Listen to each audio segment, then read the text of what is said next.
Teatavasti ju ta vanem vend Uku Kõrre, kes täna muuseas on ka mängu vaatamas, vahepeal Lääne-Puhus Vilet, ehk siis sõidame ja vaatame ka hiljem, kuhu välja jõuame, ehk siis jah, Uku Kõrre pärnakatele number 10 selja peal, eks see on ka selline mängumehe number, peabki suuri tegusid tegema ja eks Kivi arengut on ka põnev näha olla, kui siin nüüd juba 3. minutil penalti Kuressaarele ja väga-väga varakult kukutatakse seesama Kivi, kellest siin ikka selle jalaviibutusega hiljaks. Ja nüüd vaatame, kas Andreas lööb selle palli sisse. Ei löö Ristimets! Viimsile. Viimsi siis see võistkond, kellega Kuressaare üleminekumänge pidas pärast eelmist hooaega, aga ei, ikka tuleb Andero Kivi ja viib Kuressaare 1-0 juhtima ja jätkab sealt, kus eelmisel aastal pooleli jäi, ehk siis Vapruse kollitamist. Ja Pärnu jalgpallihall jäi väga vaikseks nüüd. Ikkagi Nõmme Unitedist ta põhitegijate hulka kuulub, nii et arvatavasti ta mängude arv läheb suuremaks, aga suuremaks läheb ka see arv seal tablool meil, ehk siis Sten-Patrik Brunn lõi Kuressaare 2-0 ette 18. minutil. Ja kui kergelt see nüüd tuli.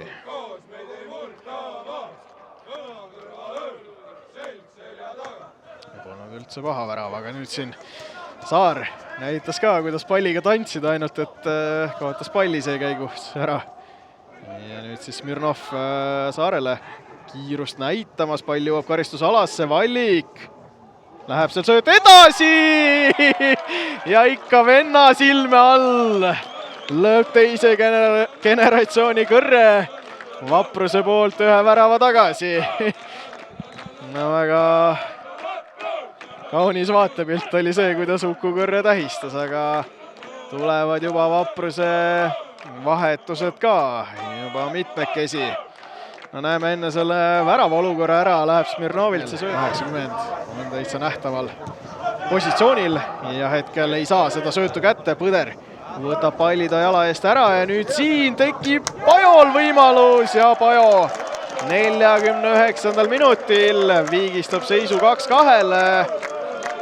Leepikult sööt, Pajolt löök ja oleme siis omadega viigiseisul. Kuressaare 2-0 vahepeal juhtis, nüüd on seis 2-2. Noh, eks siin muidugi on väga palju väljakul muutunud ka asju.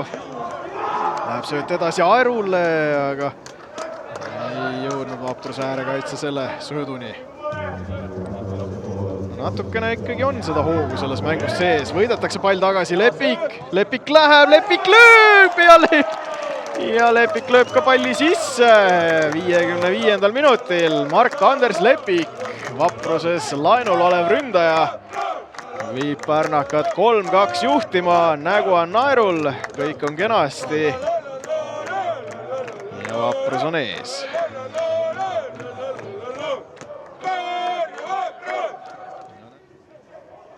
Aerpalliga Pajolt sööt ettepoole, ei läinud see pass kohale, ehkki opa, siin nüüd söödu eksimus Põder palliga ja tuleb Vapruse 4. 61. minutil. Joosep Põder selleks meheks, kes palli võrku paneb, ehkki seal oli vasakul käel sõber ka olemas, aga no, kui pall ikkagi läheb võrku, siis vast ei ole hullu.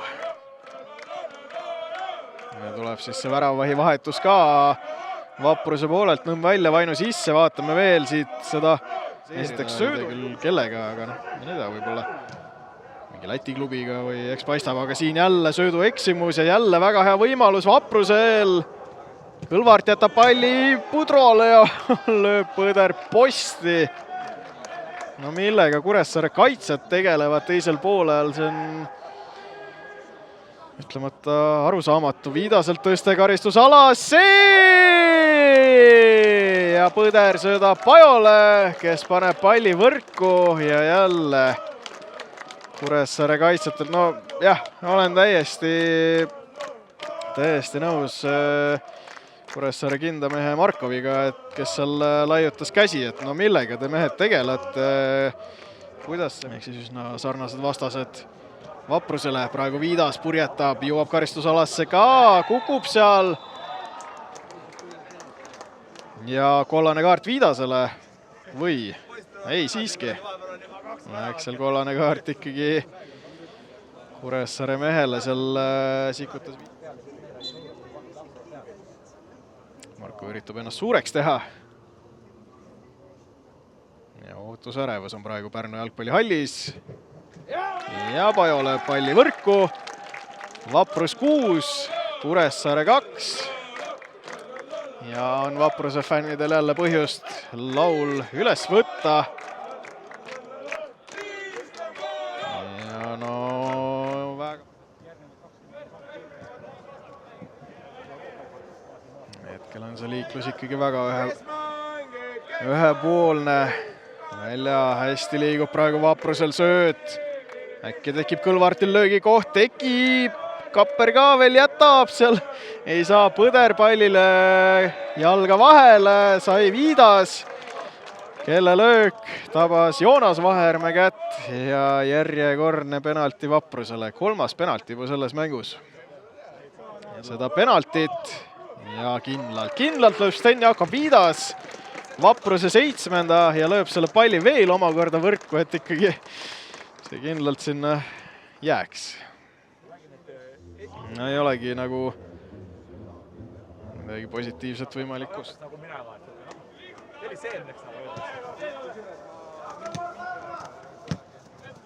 Ei lähe see sööt kohale, lõigatakse vahelt ja lihtsalt vaadake ja nautige, kuidas praegu Vaprus ründab ja Vaprus lööb 8. ja no mis siin Pärnu jalgpallihallis toimub, kas üldse enam Kuressaare mängijad on väljakul, see on ülim passiivsus, millega siin väljakul, no jah, kinnitan, nad on väljakul, aga kaitstakse täiesti passiivselt ja no väga lihtne värav Vaprusele. Isegi minutit ei täitunud pärast seda Viidase realiseeritud penaltit. Lihtsalt vaadake ja nautige, kuidas see, nagu mainitud, on seal välja, on Pajo. No välja on pigem sellise moega, et lööb ise peale. Välja keerutab ja välja keerutab Vaprusele 9. värava. Oh jah, väga karm, samas tuleb kiita karistuslööki, mis oli ütlemata ilus. Ja Vaprus 9. Kuressaarega 8 lasta on ikkagi väga palju. Ja Lääne vilistabki selle mängu lõppenuks. Nagu näha, nagu mainitud, Vaprus 9, Kuressaare 2 ja